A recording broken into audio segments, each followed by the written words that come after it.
Tell me Ronaldo lost this game because he's too old. Go ahead. Everyone online already has. Half the internet decided that before the final whistle even finished echoing. But FIFA's own match report tells a different story. The real reason is buried in the stats nobody read. Here's exactly what happened. First, the basics. Spain won 1-0. Mikel Merino scored in the first minute of stoppage time. He'd been on the pitch for 6 minutes. Not exactly a lifetime of build-up. Now, let's kill a rumor. There was no blown VAR call here. No disallowed goal. No ball technology drama like the Croatia game a few days earlier. Ronaldo did go down in the box in the 11th minute, shouting for a penalty. VAR checked it. Nothing given. That's the entire officiating controversy. One look, no penalty, moving on. If you were hoping for a conspiracy, you're going to have to keep looking. So if it wasn't the ref, and it wasn't his knees, what was it? Start here. Portugal had 10 shots all match. Only 2 hit the target. For long stretches, Ronaldo was the only Portuguese player registering a shot on target at all. One man, doing the shooting for an entire nation. That's not a supporting cast. That's a one-man play. And everyone else forgot their lines. Here's the part nobody's talking about. Bruno Fernandes said it himself, right after the match. Portugal made the same mistake in the second half. Defending too low, handing possessions straight back to Spain. Not a fluke. Not a one-off. A repeated pattern. Do the same thing twice and call it bad luck. Do it 3 times, and it's a system. Now escalate to the actual goal. Fabian Ruiz found Rodri.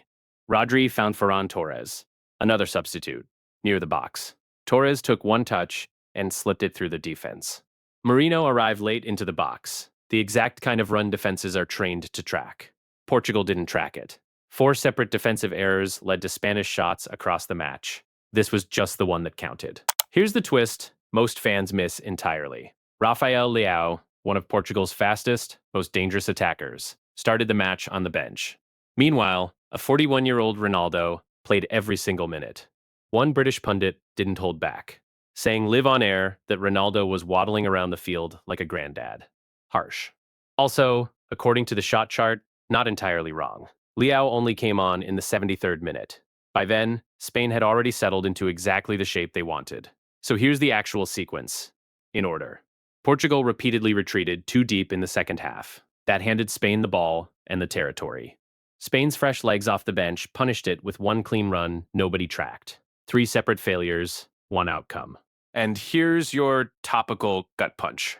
Roberto Martinez didn't wait for a review process.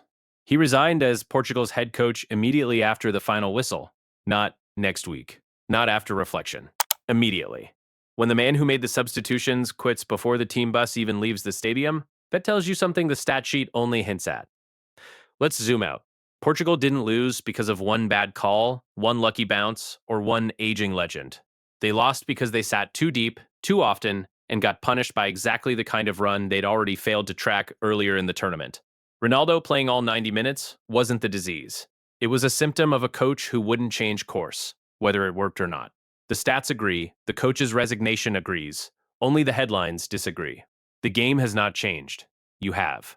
You're welcome. Subscribe if you enjoyed this type of content. It means a lot.